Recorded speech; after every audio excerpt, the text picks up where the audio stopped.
As teenagers, Brian and Troy were recruited into large Pentecostal churches. After decades of involvement with movements such as C3, the Australian Christian Churches or Assemblies of God, and the revival centres, they finally broke free in their 30s and 40s. They now offer commentary on evangelicalism and evangelicalism, and sound the alarm that these churches are not as harmless as they might appear. They also tell the stories of their own church experiences that negatively impacted them on the spectrum of religious trauma. In 2021, Brian and Troy started the podcast, I Was a Teenage Fundamentalist, as a platform to tell the stories of their time in a fundamentalist church. It was soon apparent that there are many others who are impacted by their experiences and share similar scars from the highly manipulative, controlling, and damaging effects of fundamentalist and evangelical Christianity. The podcast now has a weekly audience of thousands from Australia, the USA, and around the world. Hello, listeners, and welcome to this week's mini-series. I'm your speaker, Casey, host of the Cult Vault podcast, and I am joined this week by podcast hosts and special guests Brian and Troy from the Fundamentalist podcast. Before we dive into the episode, I wanted to give a quick reminder that August is International Cult Awareness Month. For more on how you can get involved and what the ICAM's mission is, you can visit internationalcultawarenessmonth.org or follow the links in the episode description. Also, September 16th is fast approaching, which means so is the date. I'll be giving a live talk with filmmaker and author Bexy Cameron in Glasgow at CrimeCon UK. CrimeCon UK, sponsored by CBS Reality, is the UK's biggest true crime event, and for one day only, I'll be taking the big stage with former Children of God member Bexy to discuss cults, cult hopping, and her brilliant memoir, Cult Following. For more information on how you can grab one of the remaining tickets, visit crimecon.co.uk and use the code CULT, C-U-L-T, for a special 10% discount. Also, a shout out to patrons to let you all know that the sponsorship section of my cultvaultpodcast.com website has had an update to better showcase and appreciate the support you all give to the show. So please head on over and check it out. But for now, here's Brian and Troy. So hello, Troy and Brian, and welcome to the show. I've been looking forward to this conversation for a while now, and I feel fucking blessed that you're both here today, and I'm excited to bring our conversation to the listeners. Would you like to start by introducing yourselves to the listeners? Troy. Yeah, sure. My name's Troy. I'm one of the co-hosts of I Was a Teenage Fundamentalist podcast. And I guess throwing over to my co-host.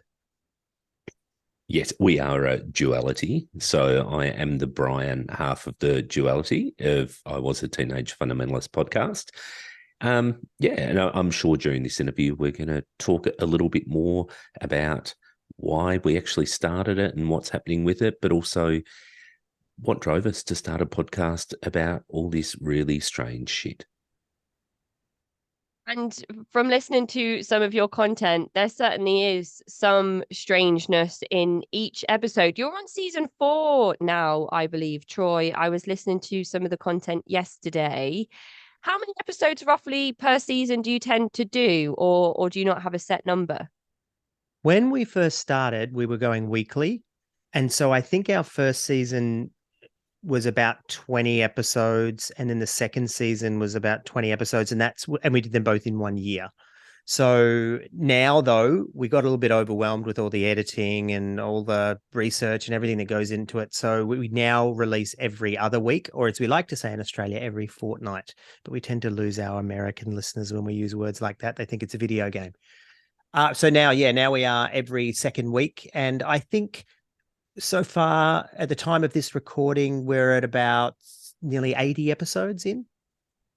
80 episodes. That's a lot of episodes. And they're not all interview based. A lot of the time it's you two kind of riffing off of each other with your personal experiences around fundamentalism. Yeah, that's right. Yeah. We've got three avenues that we sort of go to. One is the interview, one is telling our own stories, and then the third one is topic-based stuff. So So And sometimes we whilst have a crossover into investigative journalism, don't we, Troy? Or we That's try true. to. Yes, what's we what's have some done of the that. things, what's some of the pieces that you've looked into that have kind of stuck with you? Well, I have a journalism degree that I never ever used, right? So I've got to somehow get some value out of that. We decided to talk about nepotism in the Australian Pentecostal scene. I mean, we started by looking at nepotism in evangelicalism globally, but then we really focused on the Australian scene because no one's really done that before. And yeah, we just sort of dug deep and to be honest, it wasn't even that we had to dig very deep at all because nepotism isn't something that they hide very well, and it's not something that they think is that there's anything wrong with. As you probably have found through your research and through your show, there's a lot of these groups are handed on from father to son or mother to daughter, or even sometimes, father to daughter. So nepotism is just rife.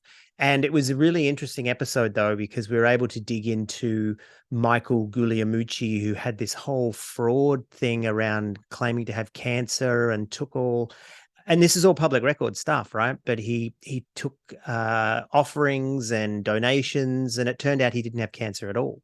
And he was the son of a very high profile Assemblies of God in Australia minister. When you first mentioned nepotism, my mind went to maybe not overall leadership of certain sects of Pentecostalism, but in smaller congregations themselves, where people in positions of power in those congregations may expect their son to take on some sort of leadership role in the church at some point. I know that there's been a lot of conversations that I've had on my show, not necessarily with Christian religions, Christian religious groups specifically, but groups where their parents have had a notable role in the group, and from a young age they've been told that they'll be expected to take on some of that responsibility and some of those roles at some point. The Jehovah's Witnesses, I think, is a good example of where it's built up to be some amazing thing to strive for, that you can set up microphones for sessions in the Kingdom Hall, and that's a big responsibility that, of course, only the male members of the group can do. But that's a whole other chip on my shoulder that we can talk about maybe later down the line. So, Brian, can you tell me a little bit about your life and your experiences that led up to you wanting to start this podcast? Oh, gee. Well, I'm in my 50s now, Casey. So I'm going to have to give you a flyover of that. But essentially, I was a teenage fundamentalist. So when I was 17, I got converted to fundamentalist Christianity through essentially an intersection with a couple of my brothers that had got saved and saw some positive things happening in their life, to the credit of those communities that they got involved with.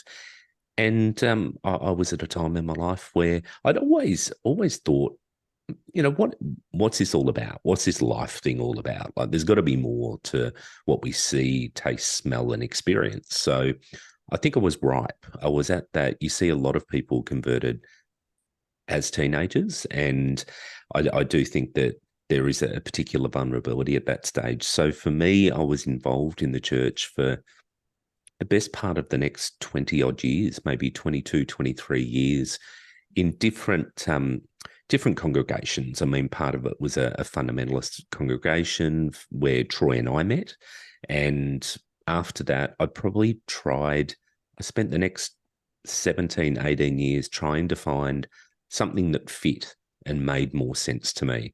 And I went through many different iterations of faith expressions. Some of it was a bit more traditional. Some of it was very heavily connected to social justice. So I was able to have a distraction, which took me away from attending church and attending those sort of things which kept me within those four walls, because I did find it difficult. It was probably after about the first 5 or 6 years, I had a real resistance to actually being part of that Sunday service thing. I think because for me, it just didn't make sense. So I looked at other ways to connect with community.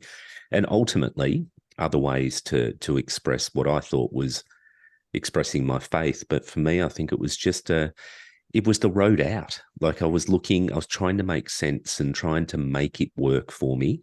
And it wasn't working for me because there was that cognitive dissonance. I really had to constantly put aside the ridiculousness of some of the belief systems just to try and make it work. And ultimately, in the end, after a long time, I was in my very late 30s. I just went, no, it's time to walk away. So it was a life event, which essentially was a divorce at that time, which led me to be able to seize the day and seize that opportunity to walk from, at that time, a very liberal, and when I say liberal, I mean a very certainly not a conservative view of faith. So I was already well out the door, very progressive. So for me, it was just sayonara. I chose that point.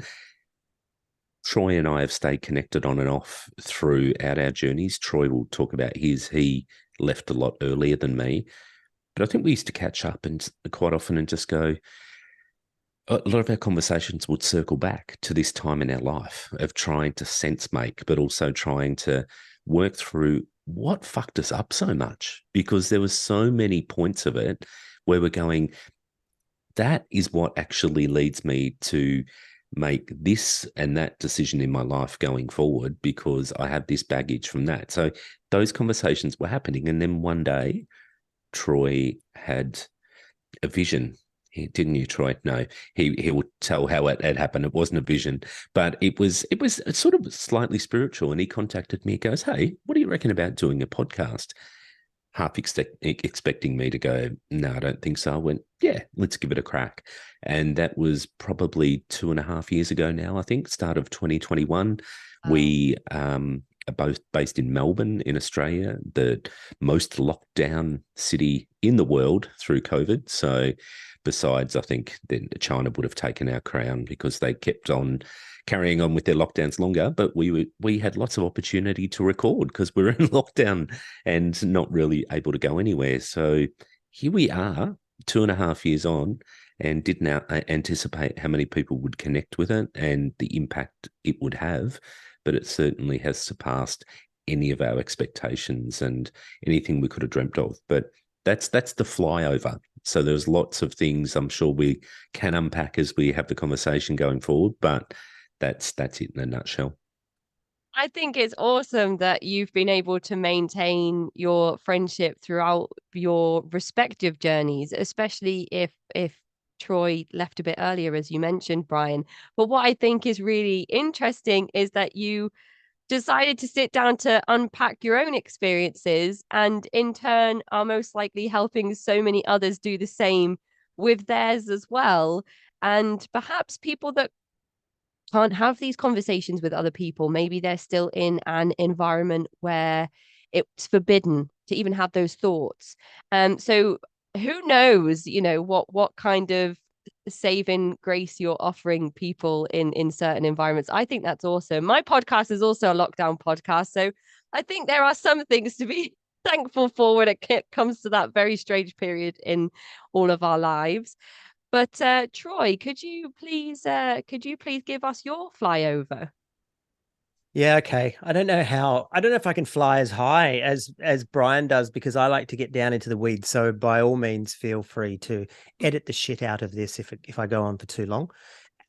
But wow, I was born into a family that considered themselves to be Christian, but not really. Like we didn't go to church. We didn't, like my mum would maybe not let us have ham sandwiches on Good Friday. We'd maybe watch the Jesus movies on, at Easter time, and we celebrated Christmas, but there was no church going. I think we were baptized Church of England as kids. And that was something that we sort of held to an identity. But when I was in primary school, a friend of mine invited me to his church, which was called the Canberra Revival Centre. So obviously I was living in Canberra at the time, and which is Australia's capital.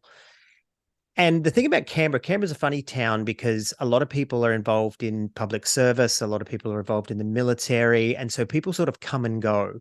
from Canberra. And so when you get into a town like Canberra, it's usually you don't have your family there, you don't have, you know, extended friendship networks, unless you've one of the few that have sort of been raised there.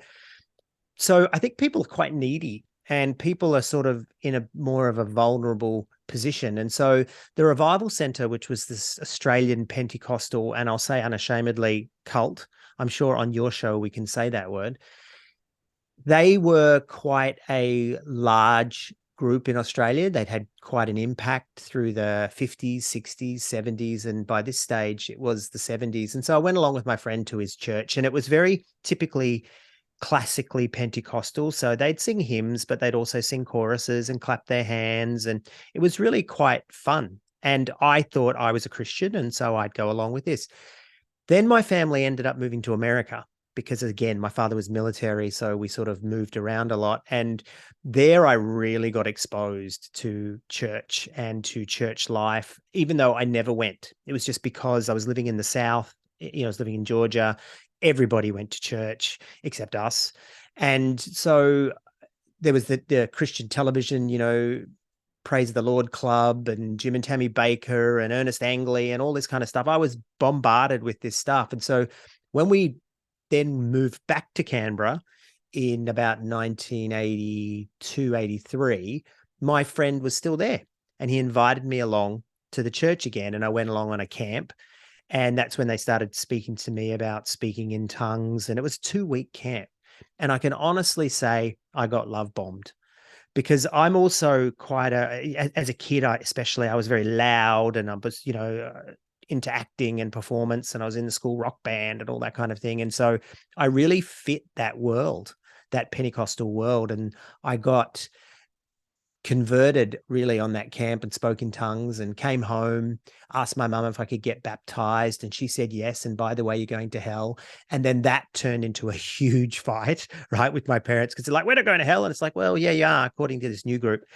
And so there was this wedge driven between me and my parents from a very, very young age. I continued to attend the revival centers. We moved again. This time we moved to Melbourne, which is another capital city, or a city in Australia. And I was very vulnerable at that stage, because I'd sort of floated around the edges of the revival center at that point. But when I moved to Melbourne, I'd lost all my friends. I was 15 years old. I was at a loss. I was angry at my parents for moving again. Like, we moved every 2-3 years, and here we are again. And I got right into the church pretty quick, but it was different this time because I was a teenager, because I was vulnerable, because I needed that community. It became my community. Whereas before I'd had my school friends, I'd had my family. Skip forward to about 2 years later, the revival centers were extremely cultic. Like, if we were to look at, you know, Bite models and, you know, Lifton's models of thought reform, etc., they 100% are there, and they were quite extreme, more so than the group that Brian and I ended up connecting in later on. And I just knew as a 17-year-old, this isn't right. This isn't good, but I really believed their doctrines.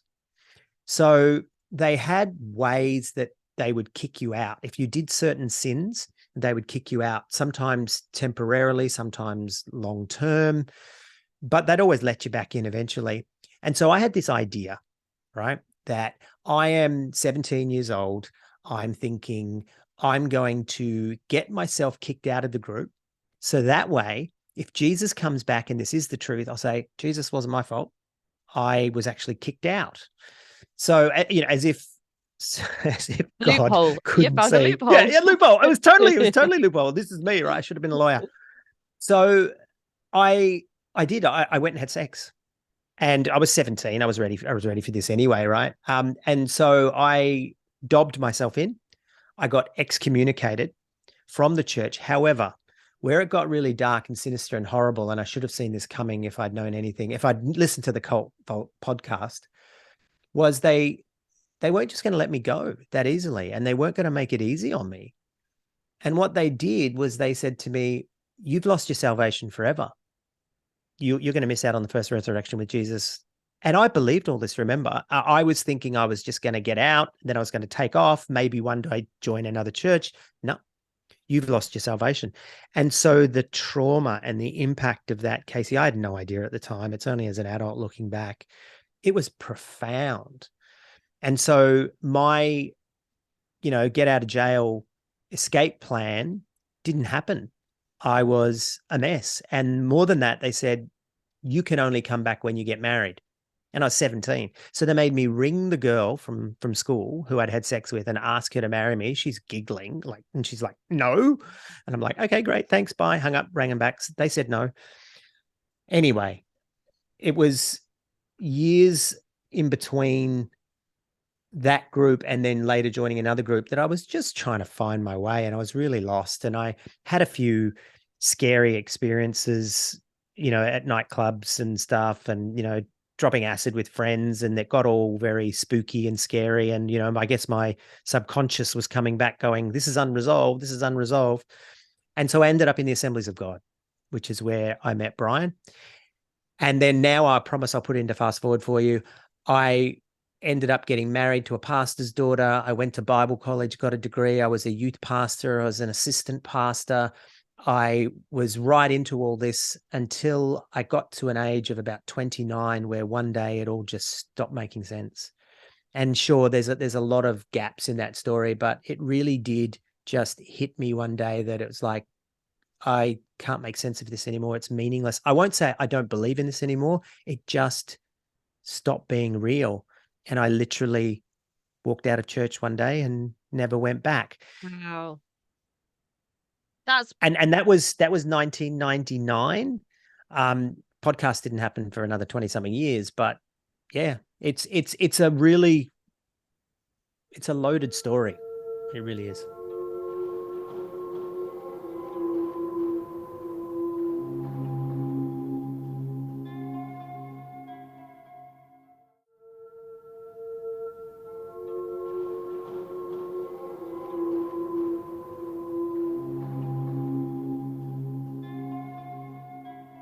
that is quite unusual from my experience of speaking with individuals that have left their groups, for somebody to stand up one day and walk out and never go back. I mean,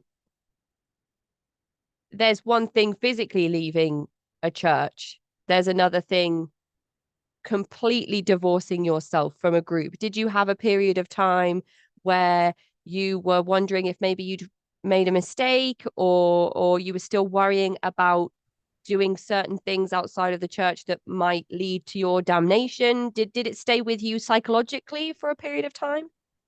Oh yeah, 25 years ish.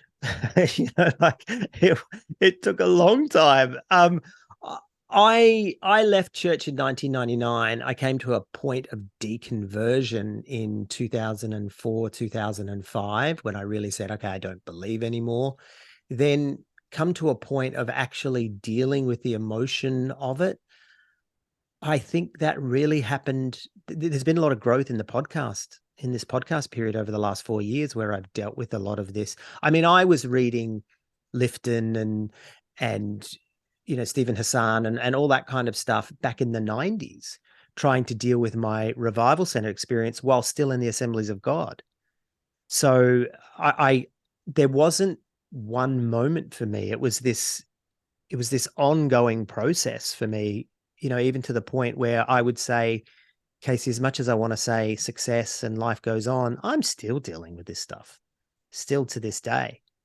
Yeah, and I think that a lot of the time when I ask guests at the end of each interview, what are your key pieces of advice for anybody else that may be going through something similar, there is often an echoed sentiment of, you don't recover or deconstruct overnight. It's an ongoing thing that often takes individuals a lifetime to work out, and it's not something that can be rushed, which is often why sometimes I may be a little reluctant to interview people on the record who are freshly out of a destructive group, because Chris Shelton told me this. He came out all bright-eyed from Scientology. Yeah, I'm going to take on the world. I'm going to expose Scientology, and then realized that he had to slow down for his own personal healing from the things that he had experienced. But it's interesting that you said you were reading anti-cult material in the 90s to deconstruct from a previous experience whilst being situated in something that was very similar but maybe a little less extreme. Did you realize That's exactly right. Yeah, I did. And I was reading books on spiritual abuse and reading books on cults and stuff and looking at it and going, hold on, that's the group I'm in now. Hold on. But I actually consciously went, I can't deal with that. I got to put that aside. I'm not going to look at, but at the same time, I was acting on what I had learned, and that's where I got ejected from the Assemblies of God, because I started standing up to it. I started questioning it. I started visiting pastors and saying, "But what about this? What about that?" And then it all just sort of came undone. But I didn't call the Assemblies of God a cult until Brian and I were doing the podcast. And we kept talking about it being culty, and it's a little bit culty, and it's that, this is cultish and that's cultish. And Brian and I said to each other one day at pretty much the same time, I can't remember who said it first, but it quacks like a cult, it walks like a cult, it's probably a cult. And we're both just like, yeah, it's a cult. So having done that and saying that has cost us some audience too. Because some people they're like, oh, that's not a cult. The Revival Center might have been a cult, or the Jehovah's Witnesses might be a cult, but the Assemblies of God, or Pentecostalism, and we're unashamedly open about saying, no, it's a cult. Yeah, but the seeds have been planted by that point in a few of those listeners, I imagine, that have left. Because if somebody has been through certain experiences and they want to try and understand them, you mentioned in one of your, I think it might have been your first episode, where you said, we are not coming to an audience of Christians, but we're also not coming to an audience of atheists. We're two people that were religious and now we're not, and we're just trying to talk about what happened to us. We're not specifically targeting a demographic of people that identify as spiritual or non-spiritual, which I really appreciated, because I want to learn about all of these things, but I'm not interested in necessarily joining any of the groups that I'm looking at. Just like to learn more. So that's the kind of perfect middle ground for someone like me. And if an can individual... I say, Casey, that's a really good place to be, not wanting to join any of the groups that you've researched. Looking at the fact that your podcast is called The Cult Vault, right? If it was called The Ice Cream Shop, I would suggest go for it, indulge, right? Yeah, I mean, at least it's not dressing itself up as something different, I suppose, which is the antithesis of most of the groups that we talk about on the show. But if you were somebody that wanted to unpack your experiences by listening to two friends who have been in the same group or something adjacent, because, Pentecostalism, all from the same playbook, just different variations and interpretations of certain bits of scripture, and so on and so on and so on, as with all branches and sects within Christianity and every major religion. I can imagine that it can be a really helpful thing until someone uses the word cult, and then you either feel like your current belief system is being attacked and wrongly identified, or something that you spent your whole life being dedicated to, even if you're no longer a part of it, is still being attacked and misidentified when the term cult is applied to it. It's a pejorative, scary term. And I always say that there is...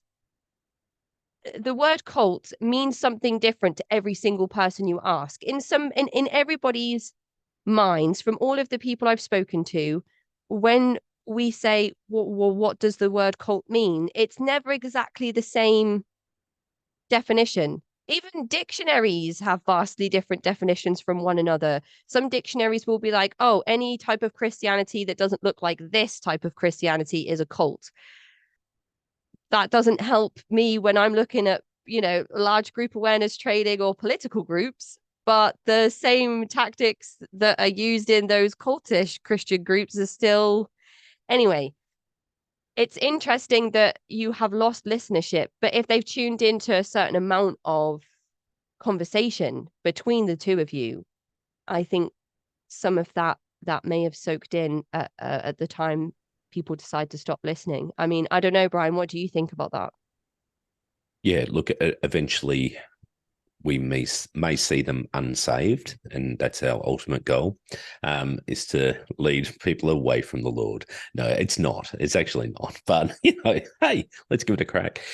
Our listeners are so incredibly wide and varied. We've got people who are active pastors, ministers, who are listeners and very active participants in our. We've got a private Facebook group.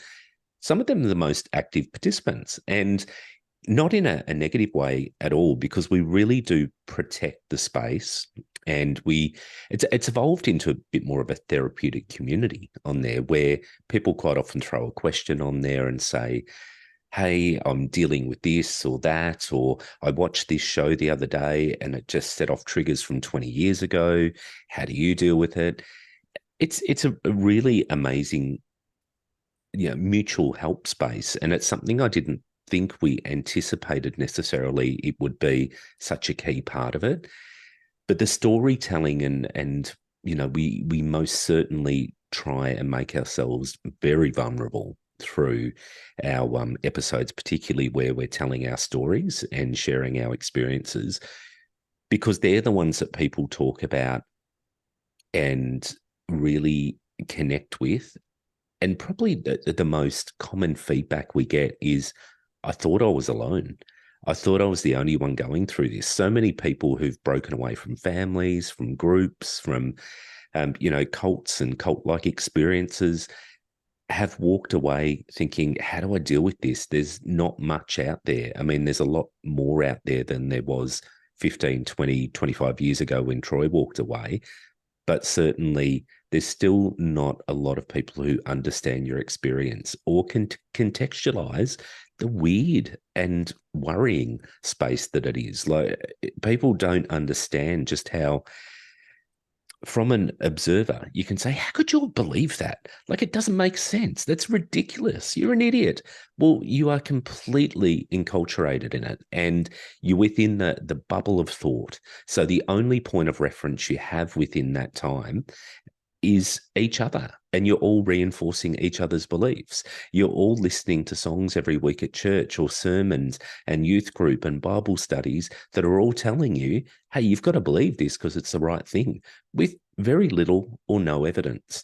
However, it's reinforced. So people don't quite understand that. So when you're talking to someone, even a therapist, they might be like, what the fuck? Like, how could you have ever have believed this? So to have people who can help you at least feel a bit normal, that what you've experienced, what you're involved with, wasn't completely batshit crazy. Well, it was actually, it was batshit crazy, but that you're not batshit crazy alone. And it really has helped people with that. And I think that's the greatest thing I think both of us reflect on quite often, that we are showing people there are different ways to walk away, but there's also different ways that you can deal with it. None of it's easy. Let's not talk that down and say that you can get through your trauma and the effects of this easily. However, there are different modalities and different ways that you can connect with people to help make sense. And I think one of the things that was unique about our podcast as well is taking an Australian lens.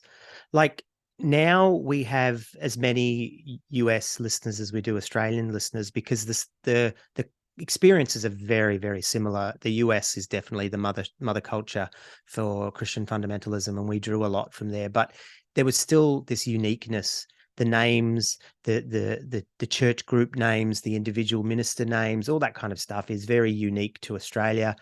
And of course Hillsong as well. Hillsong going global as well, as and Hillsong came from the same Assemblies of God group that we were in.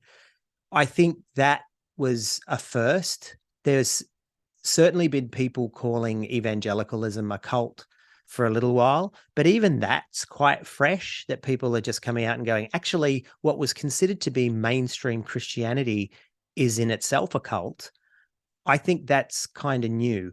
And we've sort of ridden that wave as well. So I think that's what made the podcast a little bit different to some of the other podcasts that are in the space. But at the same time, the experiences can be quite similar. There are some connections that I've been able to make outside of the podcast with people that I now consider friends, and they are big fans of your show. So if you are listening, then hello to you and thanks for tuning in. And we appreciate you very much. And one of the things that is praised about your work, the open discussions, but also the private Facebook group as well. So it's not just you telling me that it's a kind of like a helpful platform for people to tell their stories and find support. It's other people that listen to your show coming to me to tell me that that's what your Facebook group does. And I mean, if that doesn't inspire and motivate you to continue doing this work, I don't know much else that can be done to do that. I know every single time I have a review or an email that says anything similar to those types of things, it fuels me for the day. I'm like, okay, let's get back to work. On those days where you're flagging and you're thinking about the washing piling up and you're thinking about other things that you have to be responsible for, and this kind of these podcast deadlines, those little emails, they do wonders to just get you up on your feet and cracking back at the work. So that's really incredible feedback, I think, from people that listen to your show. One of the points sorry, I just Yeah. there's one conversation with an Australian man called Athron who I spoke to a while back, who talked to me about growing up in a one-on-one cult. So it was a group. It wasn't a group. It was him and his mum and Athron's younger sister. And Athron's mum, who was undiagnosed, so it's not known if there were any psychological issues or ill mental health at play, although Athron suspected that there probably was. But his mum took on a lot of Pentecostal teachings and moved them from church to church, but eventually they would be kicked out because his mum would challenge views, and he always found it really embarrassing, and he always said he felt really ashamed. But she brought all of those teachings back to the home, and it was so extreme and excessive that when Athron met a woman and fell in love with her and had sex with her, he felt so in his body, so ashamed and confused about what had happened and this eternal damnation, that he would take himself down to the beach and baptize himself to try and purify his body. But then he would meet back up with this woman who he'd fallen in love with, and the cycle would just repeat itself. So he felt like he was imploding, and that kind of made me think of Athron's story, Troy, when you were talking about when you were kicked out of the church for having sex and dobbing yourself in. Dobbing is another good word that we also use over here in the UK. Not realizing what the consequences would be. And Brian, did you, when you left the church, have anything similar to that type of experience? And did your journey end when you left the church, or again, did the psychological side of the teachings stay with you well after you left? Yeah, look, for me, I think the death of my faith was a very, very, very slow death. And it was something that I think happened potentially over around about 15 years and potentially even longer. I was never a very good evangelist. I could never tell people about my faith. Some of it was because I was embarrassed, but I think deep down, I didn't really have a deep, deep conviction that this was right. I was always a spiritual person before I came to Christianity, believed in many different things, but certainly none of it was Christianity. I had no exposure to it before I actually got converted at 17. For me, I think the doubts were the constant thing, and the things that didn't make sense. And when I couldn't keep the cognitive dissonance at bay, I would pull out one little Jenga block at a time, and one would be virgin birth. One would be, oh, that bit of the Bible is surely not literal. Surely Jesus loves homosexuals. Surely you can be a practicing a person who's gay and a practicing gay person and a Christian, because there's quite often two schools of thoughts. You can be gay, but as long as you're not crossing that line of practicing, and a lot of people will sit there and go, oh yeah, Jesus loves gay people as long as they're not practicing gay. So, you would incrementally go along this path where you would get to a point where those, I don't know, those classic tenets of Christianity, what's left of them, pretty much nothing was for me. And I was involved in church in terms of community, because they're the things that I really loved about it. I was really connected loved the people that I was in the communities with. They loved me back. Acceptance in most of those communities is conditional. However, I do think that I did find particularly some really close connections with people where it really was something that wasn't conditional. They were very accepting, but that wasn't enough. Because the key focus of being a Christian and believing the Jesus story just no longer made sense. So at that point, I probably hadn't believed for about 2 or 3 years of pretty much anything before my marriage fell apart. And it was that point where I consciously made that decision to go, okay, here's a break. I'm going to seize the day. I'm going to use this break to actually walk away and never go back. I don't think I thought too much about Christianity for a long time, because even those things like a belief in hell, I hadn't believed in that for a long time. I thought that was a crock of shit. And so by the time I walked away, there wasn't that fear to pull me back to go, if you don't go back there, you're going to end up in hell. I was like, nah, don't believe it in any way. I to stop praying a long time before this as well. So I think Troy has made this observation before, that I was practically atheist for quite a while, but I was stuck there with those connections. So I think I left relatively gently. I still have connection with many of the people who are still involved in these churches. I probably don't catch up with too many of them very often, but there's some that I still have an absolute deep respect for, and the way that they live their lives, and they aren't those classic judgmental assholes who have no interest in you except to bring your soul with them. And I think good on them, as long as you're not harming anyone. So for me, it was a gentle leave, I guess, is what I can sum up. And I'm pretty happy with it. Like I don't actually look back on any of it and go, what if that was right? What if I'm missing? I think I'm so far out the other side that it just doesn't bother me. I think it's incredible to hear you talk about the power of belief on the opposite side. You are in this insular environment where everybody bolsters each other's belief systems, and the fear and the community and all of the other consequences and repercussions are constantly thrown at you if you leave, if you have sex, if you do this, if you do that. Then when people are telling you you're going to go to hell, it's almost like you've flipped a switch or flipped everything on its head and gone, the power of belief tells me there is a hell, but now the power of my belief tells me there isn't, so I'm not going to hell. And I know it's not as black and white or as simple as that in any realm ever, but I think it shows just how powerful your mind can be when you're able to take back control of your own thoughts and critical thinking. And I think that's a really cool thing that you've just expressed there. I'm not sure I've ever heard anybody say it like that before, I guess is what I'm trying to say.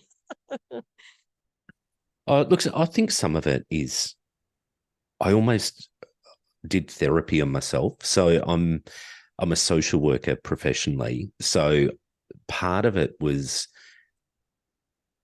and it's not an easy thing to do, I guess, but I was able to employ some of those um, therapeutic interventions almost on myself as I was walking out and walking away. So I was able to analyze it a bit differently, I think, and maybe that was something that assisted. But also, it was very much the one of the keys of my studies in social work was you have to come to the table with the assumption that everyone's good and everyone actually ultimately is born good. And it was a very opposite to Christianity. And it was interesting that um, secular studies were a lot more graceful than the message of grace from Christianity. So I think those things really assisted in being able to work things out as I went along. And of course, every now and then things come up. I mean, when I've had those times of deep trauma or revisiting of something that's happened in my life and not necessarily church based, can be things like, divorce and things like what was happening for me at that time was I wanted to reach out to a God and go, help me with this. I'm really struggling with it. But even that was lost for me. So it was just time to walk. So I think there's many different opportunities that people can take. And my advice to people is if they do see a little crack in the clouds, just run towards that light. Just get out while you can. And if you make a mistake, you can always turn back. That's okay if that's your choice. Some people, it's like quitting smoking. You might have to try and walk away half a dozen times before you can completely break the habit, but give it a go. Yeah, that's right. Quitting smoking. Yeah, shit easy. Do it all the time. I think one of the things that's sort of come up recently in some of the interviews that we've done has been the idea that we were taught self-loathing in Christianity. And I think, like I was saying, the idea of Christianity being a cult and people openly saying it's a cult. And look, maybe people have been saying this for millennia, and it's just that we've just worked this out now. But I don't know. I think the idea of ex-evangelicals starting to use the word cult to describe evangelicalism, I think it's a fairly new thing because it was so mainstream and so much a part of society that is, sort of historical Christianity that you weren't allowed to say that. We're not the Jehovah's Witnesses. We are the evangelicals. We are historical Christianity.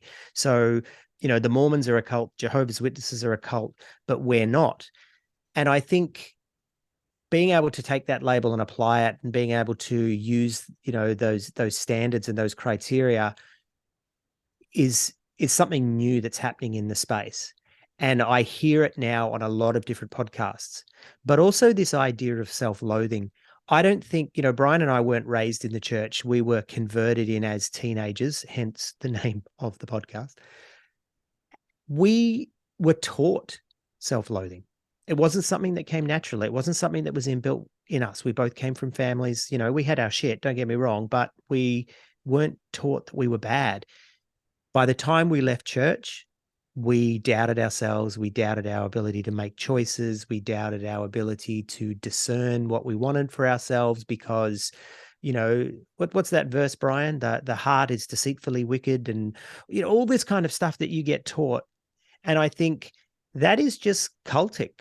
It may be a lot bigger than a, Jehovah's Witness group or a lot bigger than, some sort of new age crystal cult, Bhagwan Rajneesh or whatever. It may be bigger than these groups, but that doesn't mean it's any less culty or any less damaging or any less impactful. That is the end of part 1 of this mini-series with hosts Brian and Troy of the I Was a Teenage Fundamentalist podcast. To find more about the show, you can follow the links in the episode description. To get in touch with me, you can find me at cultvaultpodcast@gmail.com or follow me on Twitter and Instagram @cultvaultpod. I'm your speaker Casey, host of the Cult Vault podcast.